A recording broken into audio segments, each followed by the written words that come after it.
All right, good evening. Welcome to the Frondozier Show on KCAA Radio, 106.5 FM, 1050 AM. Also streaming from the KCAA Radio.com website and MBRadio.us. We got to bless the show before we get started. Let's go.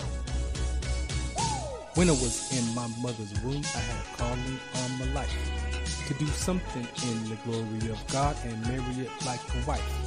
Commit myself to his word and never be led astray. And when it's all over, when he comes, I'll be glad to see that day in the morning time.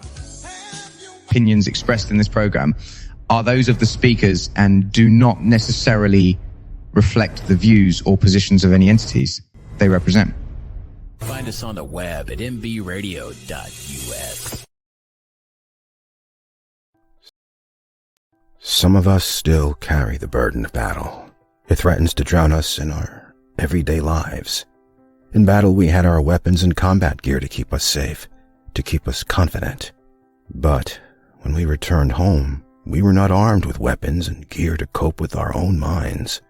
I was lucky to find my combat gear, my mental weapon, and it's called Calmago. Calmago is a drug-free device that allows you to achieve calm in less than 3 minutes in moments of anxiety, stress, anger, panic, or insomnia, not with medication, but rather by activating the parasympathetic nervous system through breathing regulation and multisensory stimulation. A recent study has shown that Calmago decreases PTSD and anxiety levels in veterans, helping those who are suffering and having a long-lasting effect. Visit Calmago.com to learn how you can get Calmago through the VA or with a special veterans discount code.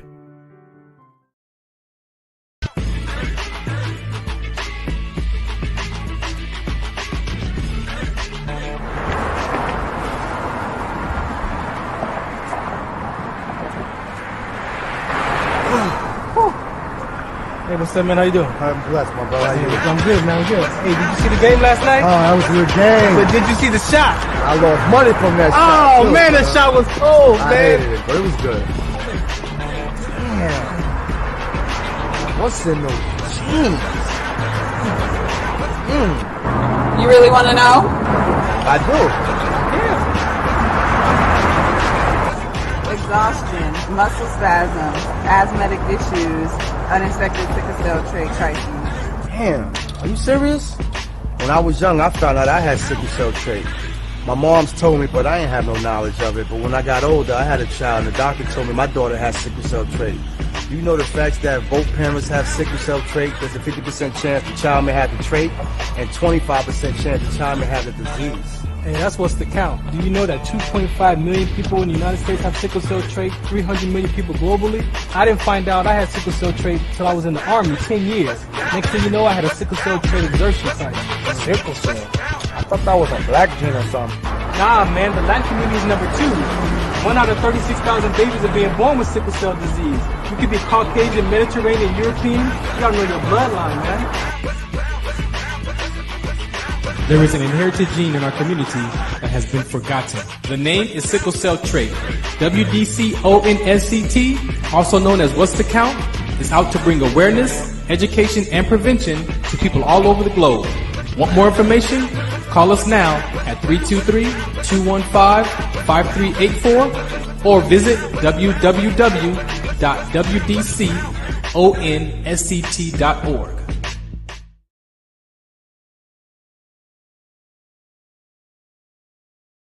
Introducing LT Defense Tactical Gear, your ultimate solution for top-notch protection and performance in the field.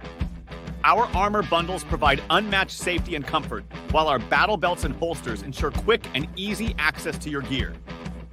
Stay prepared for any situation with our high-quality medical supplies, designed to keep you ready for action at all times. Looking to enhance your skills? Our firearms training programs will take your proficiency to the next level. Trust LT Defense for all your tactical gear needs and gear up for success on the battlefield. Do you remember studying sickle cell in biology class? What's the Count on Sickle Cell Trait Prevention is here to bring you awareness, education, and prevention conversations around the risk factors of this inherited gene. Visit WDCONSCT.org. Reintroduce yourself for me, please. Yeah, hi everybody. My name is David Carrington. I am the owner of Compass Timepieces. Thank you, sir. Thanks for coming out tonight and hanging out with us. Shouts out to Ilya from Ask Ilya, who introduced us. And for me, I want to get more into the background of who David is. So, who was David growing up? Well, David was a young man from Brownsville, Brooklyn. Born and raised Brooklyn, New York. You know, from more of a harder upcoming, and I always had an affinity for watches. You know, where we come from is more, it's kind of like, you know, you just want to go out and to survive being who you are versus being able to kind of dilly and dabble and figure out what you like. But once I got to, I'll say around high school, I started to think a little bit bigger, right? Thinking outside of the norm. And I was looking at ownership and the people who own all the things we buy. Yeah. I thought that was a big thing back then because, you know, you turn 15 and you start to like start to get your first job and you start to look at your coin and it's like, all right, you know, spending all this money. Yeah. Who's it going to? Because ain't nothing changing where I'm at, right? So, before that though, I want to touch on that because for me, when you say 15, in those teenage years are very impactful because of those are our identity. Correct. Right, is developing, right? So, what was your environment like growing up? Yeah. Because you said it was it was rough. It was a rough environment. You know, it was a lot of, you know, killing and gang things like that going on in Brownsville. But it, you know, it wasn't all bad. Yeah.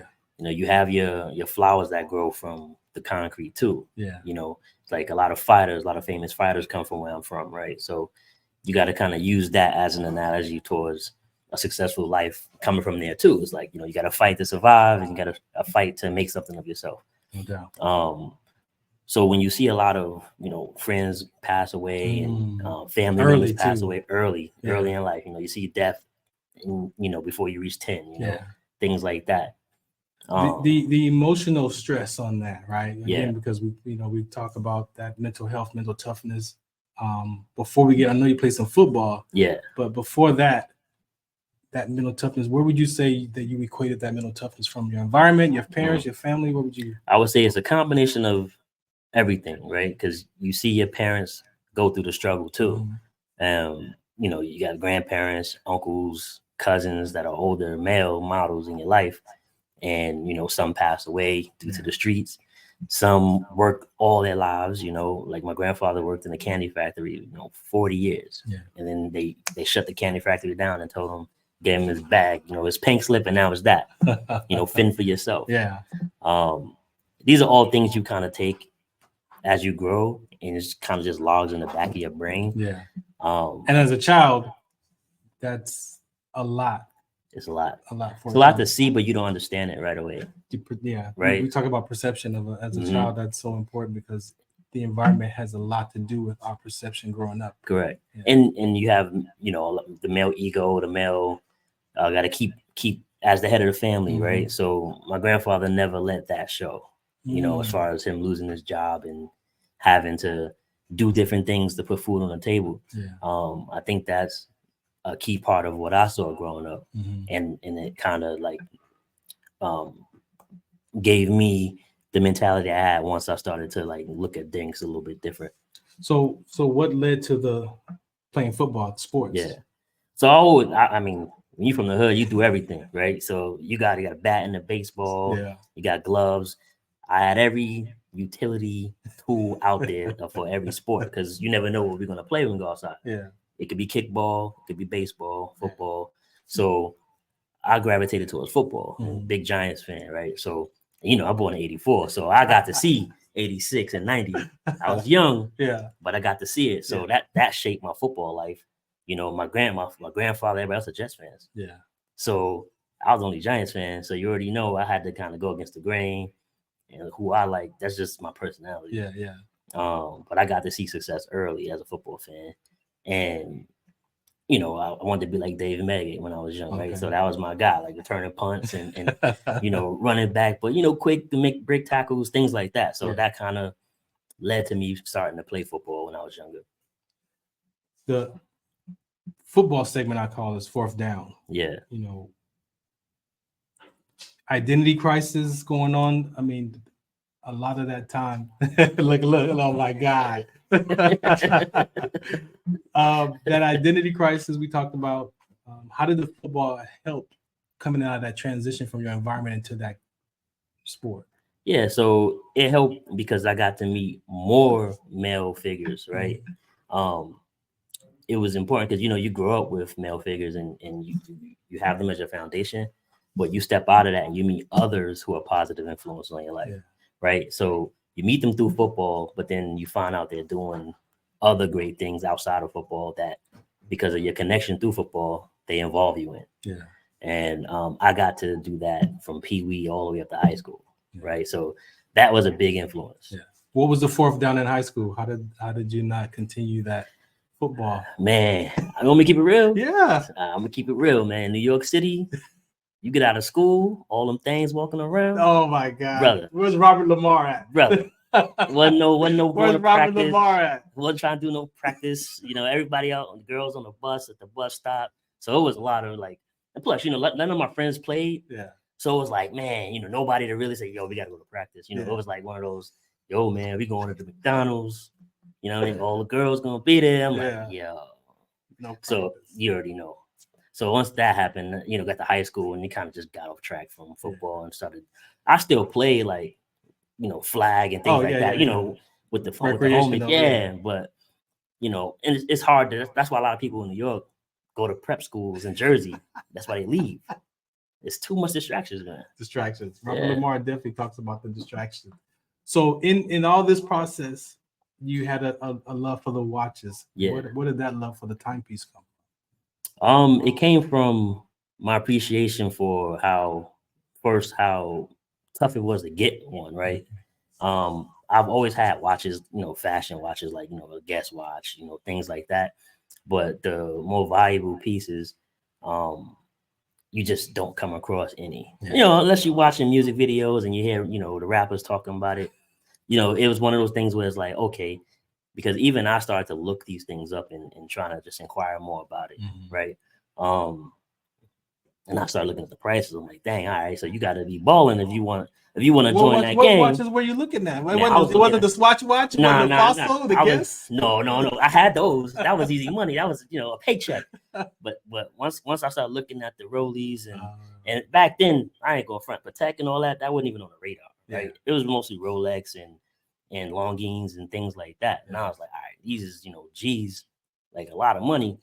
And that's when I was like, okay, well, let me just look and see if we have any type of like Black, Spanish, some kind of ownership in these companies, and there was none. So that's when I started to go, you know what, it would be interesting to look into that when I can. And that's when that kind of got put on the back burner, but it's always been something that's been instilled in me to do, you know. Your watches, how did you go about even, you know, give us a little bit about the background of how you found the style, like the eye for it? So I've always had certain styles I liked in watches, right? So whether that's a skeleton style, a classic, like a half skeleton, moon phase, like the styles are, for 200 years has been the same, right? It's all about how you present them and how you build your brand, right? So it was one of those things where I knew already what I wanted to do. It was how I'm going to collaborate and find the right watchmaker and work with people who see my vision and can bring it to life the way I needed to come to life. And there's no shortcut in doing that because of how I'm going to do it, right? I wasn't going to do a fashion watch. I'm doing a luxury timepiece, legitimate, you know, Swiss made timepieces. So there's no way to go around it. You know, you got to kind of research and find the right partnerships and have the right amount of, to be honest, you know, financial setup to do it. So it took me a while, but I got to that point where it was okay to kind of take the leap. And that's when I did. Does your watch, we know that the timepiece, but when you look out in the world and you're watching TV, like, what do you care about?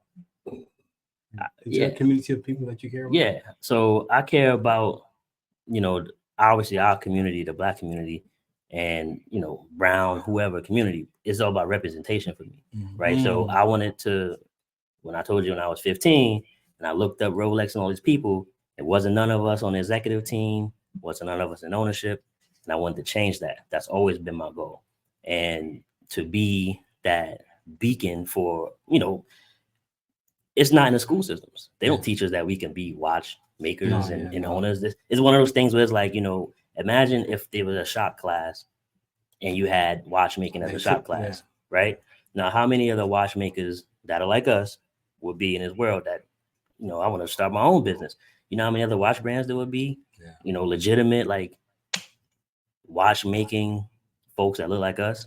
You know, and I think that was a big piece of why I wanted to do what I wanted to do. You know, you bring up a point. One of the things that we talk about in our mental toughness curriculum, how inclusion and exclusion is an emotional, right? You know, we talk about, the world talks about inclusion and diversity, and you know, like you want to, you know, create ways for Blacks to get into this kind of, like, even think about getting into this business. But on the other side of that is that emotional part of exclusion and inclusion. Did you feel that, like, the sense of belonging and want to belong in the, like, is there any, because sometimes that drives us too. It do, and not in just a negative context, but it could be a drive that is so emotional that it's a combination of all of that. Because like I said, even now, once I started the business, right, I've gone to many watch meets and I've met some great people, all colors, all shades, right? But when I go to the official events, we not there. You know, so it's like, okay, how can I, even if it's just me, if you come into a watch event and I'm the only booth that's there, you're gonna, okay, all right, you know, this is somebody here, you know. But that also gives somebody else the courage to step out and do it. Right. The representation's got to be there. And I think that not just with watches, but with everything we do in life. If you go to a grocery store and you don't see no Black people in the grocery store, you're like, all right, where am I? You know, you're not, because now you know they ain't gonna have no turkey wings in the section, right? You already know that. So it's certain things you have to kind of, you know, you gotta just understand from a business standpoint and a representation standpoint. And so you got to be the first domino to fall, and so be it. Let's go back to before we get out of here. Family is so important, and especially as men, we are the foundation of that family, right? And you mentioned your grandfather. What do you want to say about your parents, man? So looking back at the adult now, because like we talked about, our perception can be corrupted for sure. You know, from how we not understand what it's being an adult as a child. So looking back as an adult now to your family line, what does it look like? I would say, you know, I looking back, I can literally say my mother did everything she could to make sure I was in the right position. You know, even in the right frame of mind. You know, I've, you know, out of all my friends, I've seen like the overbearing parent. I've seen the parent who don't care. I've seen all of that. You know, my mother was like fine, right down the middle, because she was like, you know, 11, and I was like, come on, Mom, 11:30. Like, it's one of those things, right? And then I had the friend who had to beat the street lights. You know, you had, so you have a little bit of balance. She gave me my freedom, but she also knew when to rein it in. And then as for the father figures, my grandfather, you know, I grew up with him, and he raised, you know, 4 daughters and 1 son. So I got to see that part of him and how he is with his daughters, and me being the only boy to come from his only grandson, basically. So, you know, that's the surprise. So me and him that's where the Jets and the Giants come in. We have the Knicks and things like that. So that's our thing. But he worked hard, man. For 50 years, he worked hard. You know, and you know, that was also an example of having plans set up, because, you know, he worked in that factory for so long, and then when they decided to close the doors, wasn't no parachute. They ain't give him no parachute. You know, So is talking about your dad, is that off the table, or do you want to share? No, we can talk about it. Because I want people to understand that, you know, even though our grandparents and parents step in, as a child, we will always look for that biological father or mother. What do you want to say about pops? So my pops and my moms, you know, they were teenage lovers, right? So she got pregnant early, you know, 17, right? So he was a couple years older, you know, and for whatever reason, it didn't work out. and he got remarried like right away. Okay. So he had, I don't know if he had to, but he picked a side, right? So he raised his family over there, and we was over here, but we're all from the same hood, right? So it's funny how I lived like 3 blocks away from him and his family. Yeah, 3 blocks. So what he would do is, because I wasn't stupid, you know what I mean? Like, so he would try to come by the crib, knock on the window, and my mom was trying to hear all that. You know what I mean? Like, go over there with your wife, you know. But he still would try to, do little things here and there, even if it wasn't just to see me. Like, I would go over there because all my cousins over there. But he had a bunch of sisters; they had kids. Yeah. So me and what him and my mom got going on, it had nothing to do with me and my cousins and them. So I would go over there, hang out, and that's when he would see me. So we had like a cordial relationship. It just wasn't nothing too crazy. Yeah. Until later, like when he got sick, he passed last year. Okay.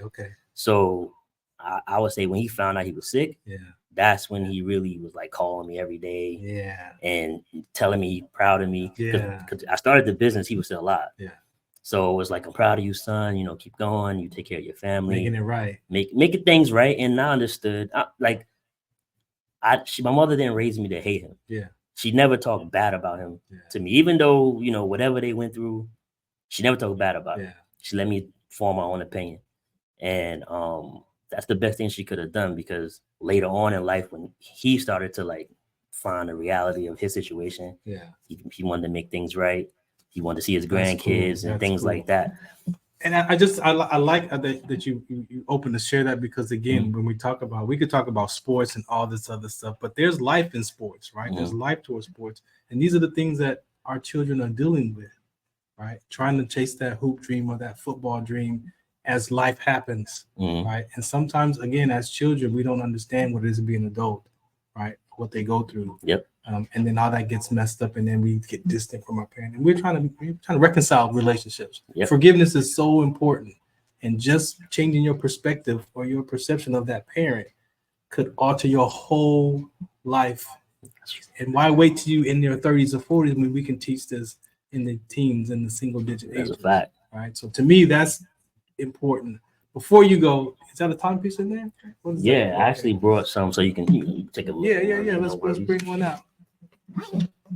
This is the Frondoza Show on KC Radio 106.5 FM 50 AM and Military Broadcast Radio Network. We got David in with the timepieces. That's one of them right there. So that's our Titan too. I can't see that though, but that's clean. Yeah. So this is our Titan 2 moon phase. It's as you see, it's more of a sturdy piece. It's got 5 different complications, so it's definitely one of our best pieces, one of our most popular pieces too. Yeah. Everybody loved this watch, that especially in blue.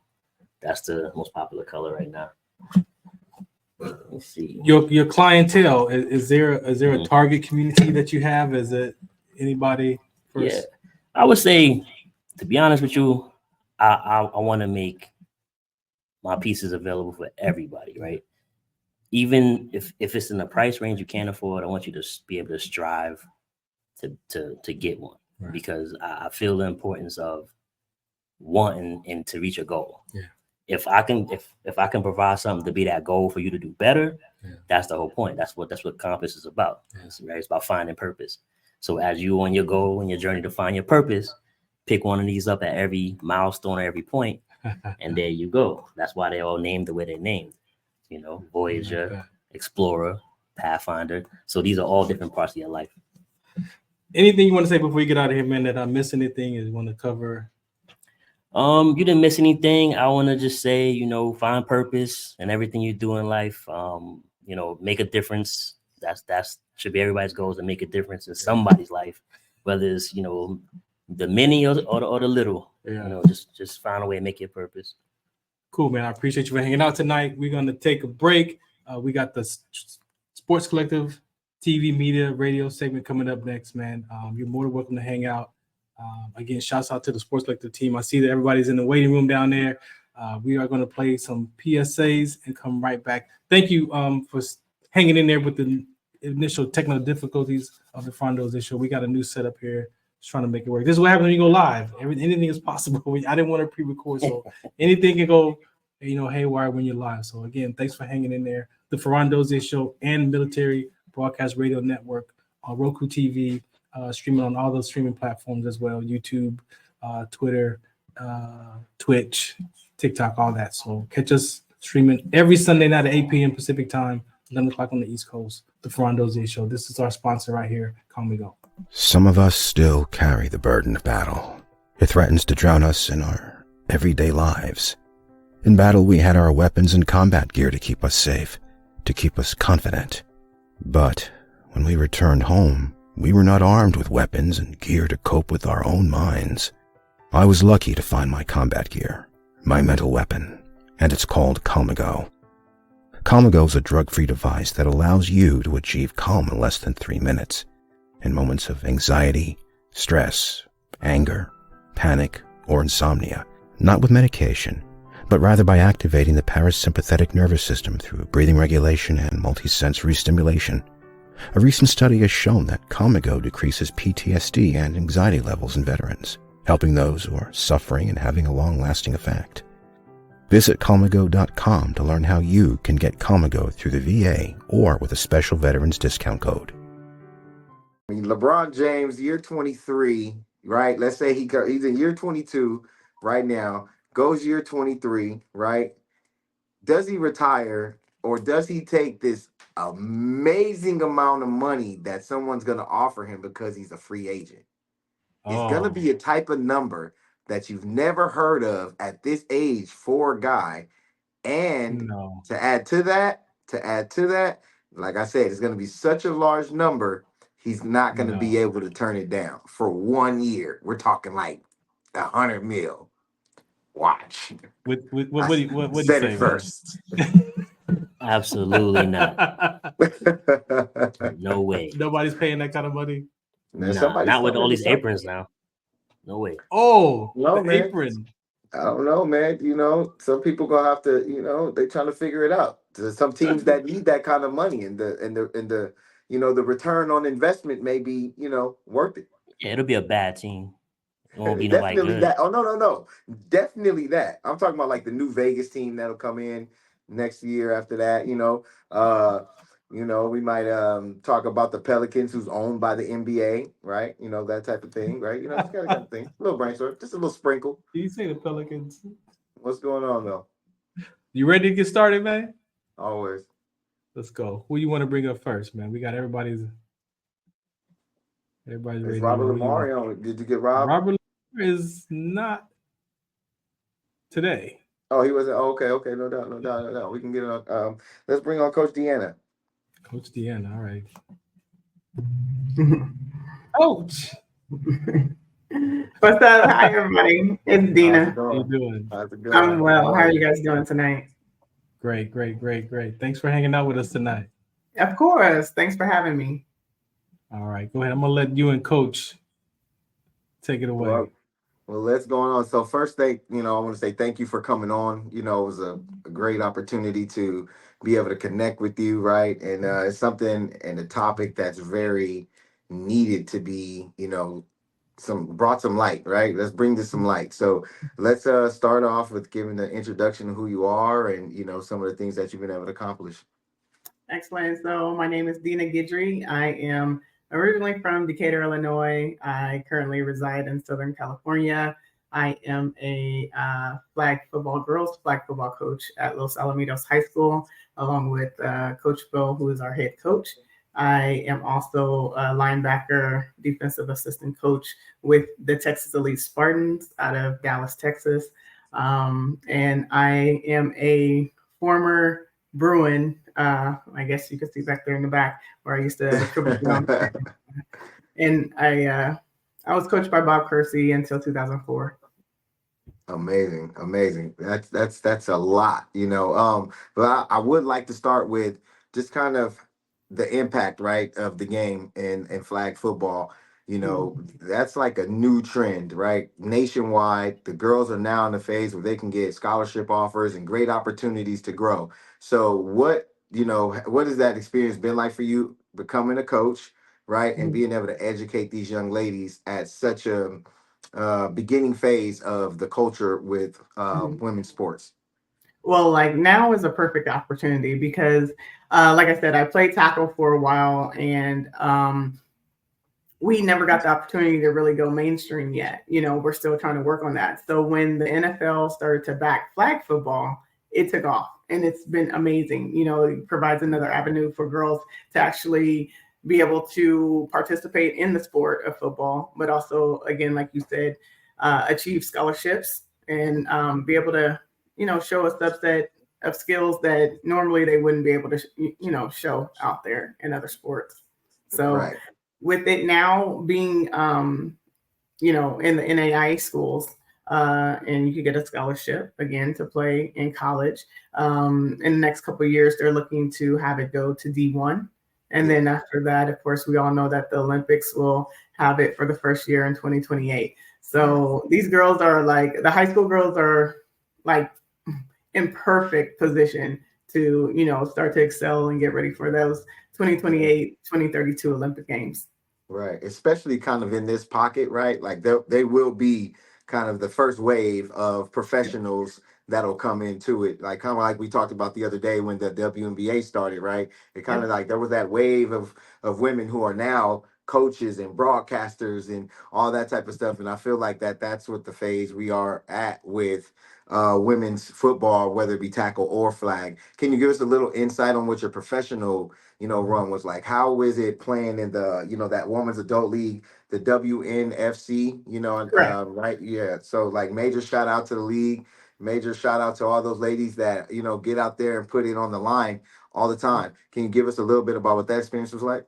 Yes. So after my track career in 2004, after those Olympic Games, I sought out to play football because I was never able to before. And I started actually in LA with a team called the, it was called the LA Amazons. Okay. Yeah. And so I was there from 2005 to 2010, then later played in San Diego with the San Diego Surge. And I played from there from 2011 to 2019. And then I went to the Texas Elite Spartans in 2019. I'm sorry, in 2020, but we had a COVID year. So that year kind of was passed up. And so from 2021 through 2023, I played with Texas Elite. And the WNFC, the Women's National Football Conference, was founded in 2019 by Odessa Jenkins, which is also the head coach for the Texas Elite Spartans. And she did. Shout out Miss Jenkins. Shout out to OJ and WMC, and of course my Texas Elite Spartans. She's done amazing things with this league. Trying to get it notarized, you know, nationwide, of course, and on mainstream media, like whatever it is. But again, the struggle is that we don't have like the backing of, you know, something big or a big celebrity or you know, the NFL yet, you know. We're looking to kind of put ourselves out there, which is why I'm always up to putting the word out there about tackle football, because a lot of people don't know it even exists for women yet. And with flag coming up, and now you're seeing, you know, little girls starting now in flag, you know, at a young age, and now being able to go all the way up through high school, you know, and now college and pro, like it's just another avenue for them to seek out as well. Yeah, no, definitely. I don't want to take up all the time. I want to give my partner Farhan an opportunity to ask a couple of questions. But you know, before I let you go, what's the mentality like being a female playing the linebacker position? We're dogs. You know, there ain't nothing else to say about it, but we're dogs. You know, like we get the job done. A lot of people want to keep women in that box of being dainty and frail, and that's not always the case. And we can still be very feminine. You know, a lot of girls out there with lashes on. You know what I'm saying? You wouldn't even be able to recognize them outside of the, you know, pads and everything. But linebackers, we're dogs. We're go-getters. You know, we have to have the ability to, come downhill and get that running back, maybe chase the quarterback every now and then also get into pass coverage. So, we do it all out there, and that's what we do. Right. And there's no shortcuts with that, right? Like when it comes to the schemes and the things like that, like there's no shortcuts. We're running cover 2s, cover 3s, cover 4s, linebackers dropping in, hook to curl, getting to the We're flat. coming downhill, we're going on blitzes. I love blitzes. Like that was my thing, coming off the edge, like Michael Parsons, you know what I'm saying? Like it's the same. It's the same. And I think for a lot of people that have not seen women play football and kind of doubt it, I understand the doubts, because it's like, oh, it's not going to be the same. Come out to a Texas League Spartan game, you'll see like there's real hits. Go on some of my highlights, you'll see there's real hits. There's girls women actually throwing the ball, like deep routes, and it's the real deal. It's not lingerie, Yeah, right. No, I'm a big time supporter of it. No, I'm a huge supporter of it. I believe that was important because of the comparisons, like you said, the lingerie football, those things. That was important for us to see this, right? You know what I mean? Because of the females becoming referees and all this stuff, people can challenge their knowledge, right? Like, well, what do you know about the game, right? Beyond being a referee, you never played, and now that you can kind of shave a little bit off the stereotypes and those things. So salute to you, ladies. And before you get out of here, make sure you drop the hashtag of the Instagram for the WNFC. And salute and thank you, and talk to you soon. Thank for you. Honest on you. Thanks for having me. Before you go, the level of mental toughness that it takes. Where do you equate that to or from? Now, I know there's going to be a lot of males that probably disagree with this, but women overall, especially in sports, we have to be tough. Like we don't get the same things that guys get. We have the same injuries. We have to work out the same, like we have to go through the mud and the dirt and trenches and everything else. Only we don't get the locker rooms. We don't get the, the sports medicine. We don't, have the trainers out there, that will take care of us 24 hours a day. We don't have the chefs that come in, like we don't get that type of money. So we're already brought into it tough. It's, in order for us to survive in the sport, we have to be tough and we have to be mentally strong. And the thing about it is with football, and I think a lot of women will tell you this, is that football saved us mentally, like the real world, what was going on, this was our outlet, and it was the only way that we could get it out in a positive way and get rewarded for it through the camaraderie, through, championships, through just being able to play a sport that people tell us that we weren't originally supposed to play. Now the dynamics are changing, right? And now like you're seeing women play, you're seeing, the commercials on TV with girls playing flag football and everything. And so it's becoming more mainstream. And with that, you'll get a change in culture and you'll get a change in mentality as well. And I think with that, hopefully we can start getting the money that goes along with it too. Thank you so much for hanging out with us. Thank you for hanging out with us. All right. Thank you. Robert Lamar was in the building for a second, then he took off. Let's bring up Coach Bo, man. What's happening? Oh, let me take you off mute. You're on mute. Unmute yourself. There you go. You got to unmute yourself there, Coach. Can you hear me now? Yeah, we hear you. Okay, cool. Now I said chill and get ready for tomorrow. Man, do us a favor. Introduce yourself to the listeners, man. Let me let you and Coach get at it real quick. All right, cool. Hey, my name is DeMar Bo. I'm the assistant coach at Los Alamitos High School for the boys side, and I'm also the head coach of the girls flag football team. Amazing. Thank you for coming onto the deck tonight. Thanks for having me. Yeah. I thought it was important, as the highlight of tonight in our conversation in the show segment, the Heme Factor, was to talk about girls flag, right? Like girls flag football, and you being a guy that not only coaches the game but played the game, right? And being able to kind of articulate this game and the transition of the game into these young ladies. Kind of just tell us what that experience has been like. Becoming the captain of a ship for these young women and the mentor in this developmental process. Right. It's been busy. It's been a long road. Last year, I believe we had 13 girls that came out for flag. This year, we had 100 and I think it was 108, 109 that tried out. So we have 3 levels. We're teaching football from scratch. Girls are learning how to run routes. Girls are learning how to cover. Girls are learning how to read defenses. Girls are learning how to run the space instead of running to a person to uncover themselves. All right, and our quarterbacks are picking up on it well. But it was rough at the beginning. Like I said, the footwork wasn't there.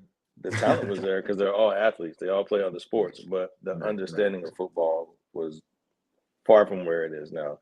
Right. And compared to the first day, it's like a complete turnaround. Like they understand so much, and we're hanging in there with these top teams like Newport, #1 team in the nation, and we're right there with them. We came close. They pulled off on us in the last minute, but we're still right there. Huntington Beach, we beat them, they beat us. CDM, we beat them, they beat us. So all these top teams, we're in there with them. At least Miguel was 8th in the nation, and they only beat us by 3 points. So right. to do that with a bunch of girls that have never played football before, that says a lot about them as athletes and willing to learn the sport and what's going on. Right. And what made you want to take on that job? Like, what is a couple of things that made you say, hey, you know what? I think I'm the fit for that. To be 100% is my daughter, because I know I tell this story a lot, and she's probably tired of hearing me tell it. But back when I used to play, after I graduated, I was done with it for a while. Then I got a chance to play semi-pro with Long Beach Lions. And so when I would go out and train, she was right there with me. She was running the ladder drill. She was running the cone drill. She was working on her hands with me, doing footwork stuff. Had no idea what she was doing. So she played for the first time last year, and she had fun. She had a good time. She was hurt half the season, but she kept asking me like, "Dad, is there anything that you can teach me? Anything that you can help me with? Like, I want you to coach me. I want you to do this." So I left it up to her when the opportunity came, and I asked her, I was like, "Hey, do you really want me to do this? Because you already know how I coach." She's like, "Yeah, no, Dad, I want you to do it." Yeah. So it was her. She brought me in it. Right. And being that, like, like you talked about, you're assisting with the boys. What is some of the differences, right, as far as how you approach the game and educating, right? Obviously, we understand that the girls are a little more new to some of the high end terminology, but just like energy wise and that whole compilation of things, like what's been the balance there? It's been crazy because it is totally different. Like, boys, we're knuckleheads, man. You tell us to run through a wall, we'll run through without asking, and then we'll figure it out later. Girls are a little bit different. They need to know a million reasons of why the wall's standing there, why we need to run through it, what's going to happen. so it's a little different, but it's been That's a lot of amazing. fun. Yeah. We with the guys, I can explain a few things to them, and they'll go out and do it, mainly because they're experienced and they kind of understand, and they've been in it a while. Parents have played sports. They've watched stuff on YouTube. They're getting training from professional people. And the girls, again, like I said, they ask a million questions. If I give them one play to do and just change one thing, now everybody's confused. So nobody knows we're out there running anymore, even though I changed one. So I have to go back and explain each route to each one. But the good thing about it is once they get it, they got it. They don't ask again. So yeah, no, that's crazy. That's crazy. So before I toss you over to my guy, Farhan, I do, where do you see, as far as where the game is now, where do you see the game in the next 5 to 10 years? In the next 5 to 10 years, it's going to be amazing. I truly believe it's going to be like the WNBA, where it kind of started off slow because everybody was new to it. They had to learn the fundamentals. And now you see women dunking, you see them crossing people over, you see them breaking ankles, you see them doing amazing stuff like guys do. So I believe the girls are headed there because there's already a handful of girls that are like Coach D's daughter. Man, she's so fast. But there's already a handful of girls that are reaching that pinnacle. So with the training and the time and the rest of everybody catching up to the talent, it's going to be amazing to see in the next 5 to 10 years. Right. And last thing, we don't have one yet, but tell me what's the special thing about Coach Bo and having a handshake with everybody in the school, from the janitor to the crossing guard. He has a handshake with everybody. I want you guys to know, and it's beautiful. It's special. Just give me, the short view. What is it behind that? You know what's so funny? It all started with the O lineman when I first got here, and our O lineman wasn't getting love because we had some really talented skill guys as far as receivers, running backs, quarterbacks, DBs. We were super talented, and our O line kept our quarterback up, to get them the ball.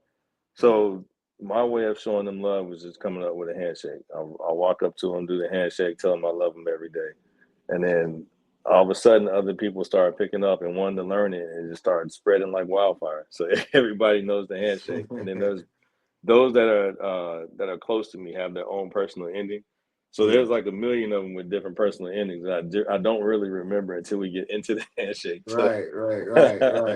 You are But the no, LeBron James of handshakes, brother. Salute to you. I love you, man. I thank you for everything that you do. You're huge for the community of the sport of football as a whole, from mentorship to training. You are the guy. And I'll just pass you over to my guy, Ferran. For you, coaching the girls versus the boys, right? Do you get soft a little bit? I do when it comes to the girls, because you have to talk to them differently. And honestly, I'm not really much of a yeller.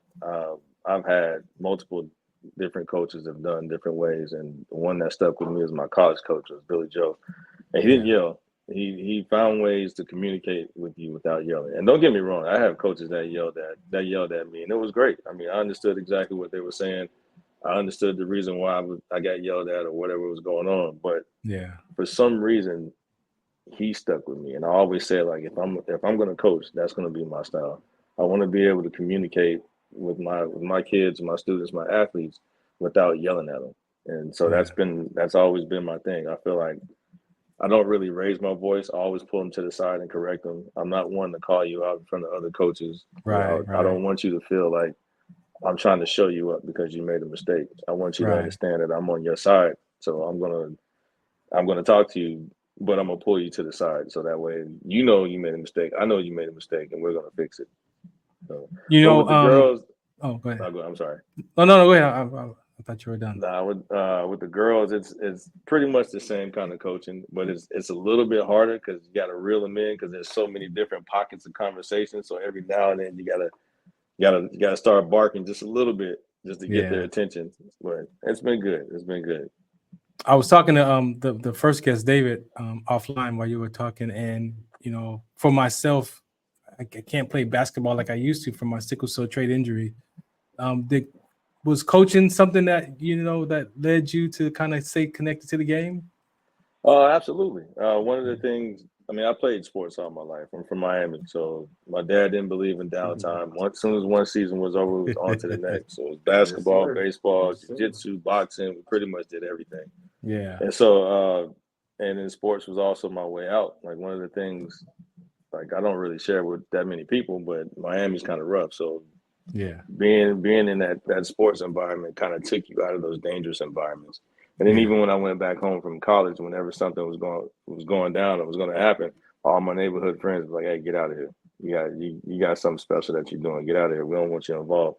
So it was kind of like it was a way out. It was more of a way out for me than I realized growing up. And now that I'm older, that I can really look back and appreciate it. But it's been crazy when it was over and the knees started getting sore and the shoulder started hurting and all the old injuries started acting up and I couldn't do it anymore. Like, coaching was my way of getting back to it. So it's like they say, even when the ball drops, you can't put it down. No doubt. That's why I got that fourth down segment, because that fourth down, man, be like, nah, I'm good. I'm gonna walk away. I gotta go. We got about 60 seconds left. Sports Log, man, are you there, man? I want to at least give you 30 seconds, man, to give us some highlights, man, of what's going on tonight, man. Are you there? Calling on Sports Log? No. Oh, there you go, man. Give us the rundown real quick, man. What's going on, man? We got a few seconds left, man. I appreciate you for hanging in, man. Where do we stop? Where do we start? Top. Alabama lost. They only got a week at number 1. Out. Vanderbilt. First win against the top 5. All right. Last win against Alabama, 84. That's the 4th loss for Alabama as number 1. Am I keep saying Alabama? Yeah, they lost. 4 top 10 teams lost yesterday. Almost 5. Miami pulled it out. Mistakes. Sarge, How my when was the Steelers last doing time right now? Army? The Steelers they're up in the third quarter, but not for long. But when was the last time Army was 5-0? Not since I've been around. 1996. 1996. Good job. But the last time Army and Navy was 5-0, 19. My mom was a kid. 45, dude. 1945. Last time we had the armed forces being as profound in the college football, man. Great stuff. Jared Goff, perfect QBR rate. Well, not QBR, but perfect efficiency. 18 for 18 last Monday night. Man, look out. Football's here. What do we do now? I appreciate Major you for League hanging Baseball. out, man. We're gonna get into it next week, Sports Log, man. I appreciate good show. you for hanging out with us, man. Good listen to all you guys tonight. Good stuff. Appreciate you, man. All right, man. We got to get out of here. Again, thanks for all the guests for hanging out, Coach, and you and Deanna. We thank you for being a part of the show tonight, for sure, man. Appreciate thank you so for much. having us. Thank you No so doubt. much, man. I appreciate Shouts it. out to my guest here. He's still in the audience. David is here hanging out with me. We got to get out of here. I'm gonna have to holler at him. Yeah. One of those Oh, you gotta have to holler at him. Okay, for sure. I'll make sure y'all football. connect. He knew real football. He talked about Dave Megan. He knew a little something. You know what I mean? He knew a little something. All right. Again, thanks for listening, ladies and gentlemen. This is the Frondose Show on KC Radio 106.5 FM, 1050 AM. Also streaming on the KCRadio.com website, the station that you noticed behind, and Military Broadcast Radio Network. Shout us out. Ladies and gentlemen, thank you for tuning in to Military Broadcast Radio. As we wrap up today's show, we want to remind you that the podcast of today's episode will be available right after we go off the air. So if you missed any part of the show or want to listen again, be sure to check it out. And remember, we're here to support and honor our veterans. Your stories and experiences matter, and we are committed to giving you a platform to share them. That's right. We're here to give our veterans a voice. So don't forget to catch the podcast and stay connected with us. Giving our veterans a voice.